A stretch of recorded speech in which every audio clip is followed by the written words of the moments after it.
All right, guys, March 15th. Problem 1 says, write the coordinates of each point near the point. All right, so we've got this shape. This is at -7, +8. This one's at -2, +7. This one's at -4, +4. This one's at -2, +1. And this one's at -8, +2. So we have all of these 5 spots, and we're gonna do some things to this shape.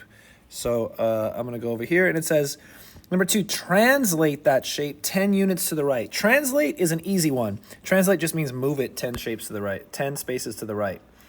So to the right means that I'm going to stay the same height, so my y variable is not going to change. I'm just going to move every point over to the right 10 spots. So I can count, like letter A, I can count 1, 2, 3, 4, 5, 6, 7, 8, 9, 10. And letter A moves to right there now. And now that's at 3, 8 instead of -7, 8. It moved 10 spots to the right, so -7 plus 10 is +3, and that's how the -7 moved over to 3. B will move from -2, 7, and we're going to move it 10 spots to the right to 8, 7. Notice the Y letter always stays the same, and on these, X is first, Y is second. C will move over to 6, 4, 10 spots to the right. D will move over to 8, 1, 10 spots to the right. And then E will move over to, I'll put the letters by A, B, C, D. E will move over to 2, 2. So those are all 10 spots to the right. And if I draw this out, you can see that the shape looks almost like exactly the same, just moved 10 spots to the right. So translate is really easy. So that's problem number 2. Now, when we reflect something, E was at 2, 2. When we reflect something, we always switch the opposite variable that we're reflecting. And what do I mean by that?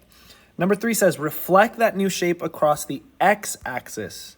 So if we're switching across the x-axis, we're going to switch the y variable to negative. So we're going to reflect it across the x-axis. So I'll look at point E right here. It's reflected across the x-axis. It's like there's a mirror on the x-axis, on that line. So point E is 2 away from there. So that means its reflection will be 2 away from there in the other direction. So its y coordinate goes to -2. So this is 2, -2. Its y variable switched from +2 to -2. D would go to 8, -1. Its y coordinate switches to a negative. When we reflect, whichever axis we're reflecting around, we just switch the other variable. So if we're reflecting around the y-axis, we switch the x coordinate.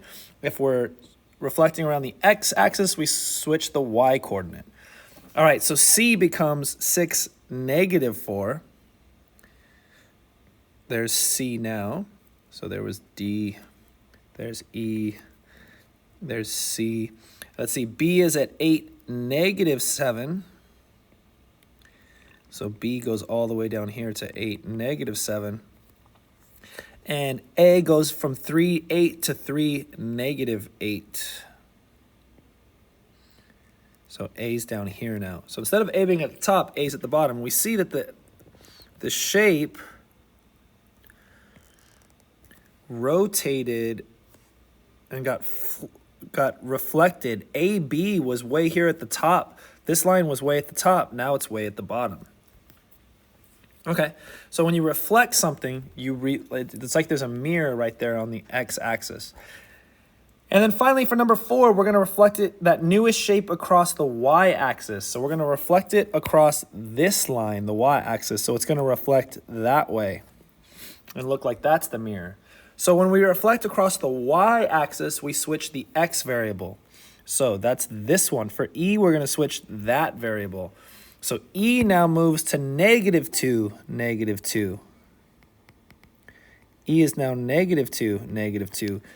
D is now -8, -1.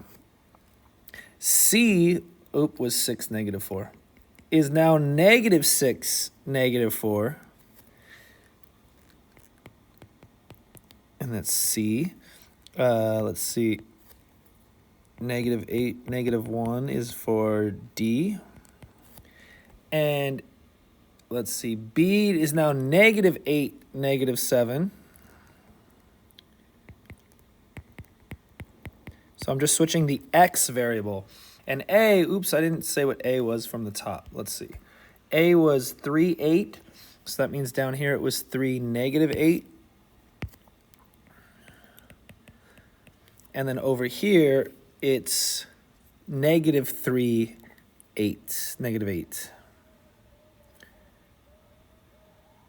Oops, -3, -8. -3, -8. Okay, and that's A. So when I draw this shape again, notice it reflects. It doesn't look like it just slid across. Now, like that jagged side is on the outside. Notice where the points went to. So reflecting will make when we slide, it looks like exactly the same shape, just moved over. When we reflect, it gets flipped. It's like turning your page over or folding it right in half.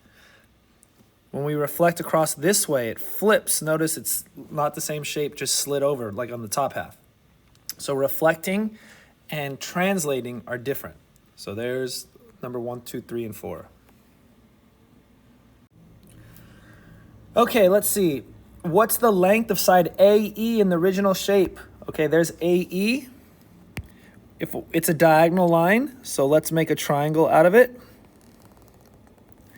This is side 1. This is 1, 2, 3, 4, 5, 6. This side is 6. So we should be able to tell how long the green side is using our triangle, right? 1 times 1 is 1. 6 times 6 is 36. That means this side is 37, the square root of 37. And if I use my wall, it's roughly 6.1. All right, tough question there. All right, for 6, 7, 8, 9, and 10, I'm going to draw them if you can't think of how to do it. Find the volume of a cone. So we have a circle that comes to a point. I'll draw it and see if you can do it. With radius 2, so radius 2,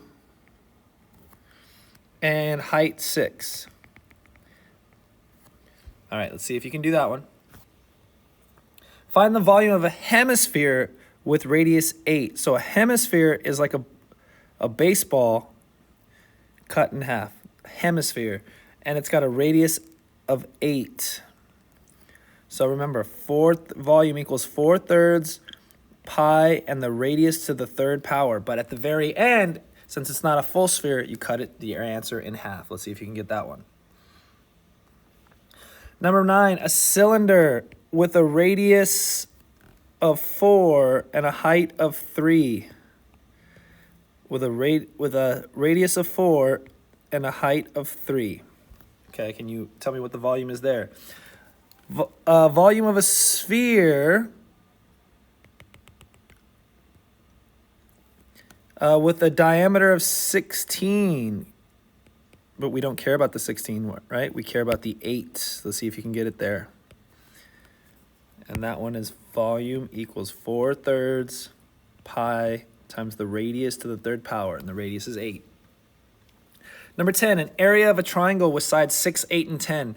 The interesting thing about this, 6, 8, and 10, 6 times 6 is 36, 8 times 8 is 64, 10 times 10 is 100, and those do add together. So this 6, 8, 10 triangle is a right triangle. And because of that, 6, 8, 10, because it's a right triangle, we actually know what the base and the height are. So now that you know what the base and the height are, what's the area? All right, I'll do this last one for this video, and then I'll make another video. All right, for these are a lot like problems we've already done in the past, but there's just one more step. To get rid of the x squared, we take the square root. So for the first step for all of these is going to be take the square root of both of these, and that cancels this out, and we're just left with x equals plus or minus the square root of 200. You have to include this, whenever you take the square root of something, you have to include plus or minus because it could have been a negative number times a negative number, the same as a positive number times a positive number. But anyway, include that symbol. And from here, all I want you to do is simplify by turning the 200, x equals plus or minus 200, into ones that we know. The square root of 100 times the square root of 2. And the reason why I put it in red is to remind you that we know that one. X equals plus or minus 10 is the answer to the square root of 100 times the square root of 2. So from this point down, we've done these before. You're just simplifying it. The only new thing is the first step. You're going to take the square root of both, and you're just going to put plus or minus in front of it. So it could be positive 10 times the square root of 2 or negative 10 times the square root of 2, because when you multiply them together, the negative will get rid of each other anyway. So I'll do one more. Let's say I'll do this one. I'm going to take the square root. X equals plus or minus the square root of 27.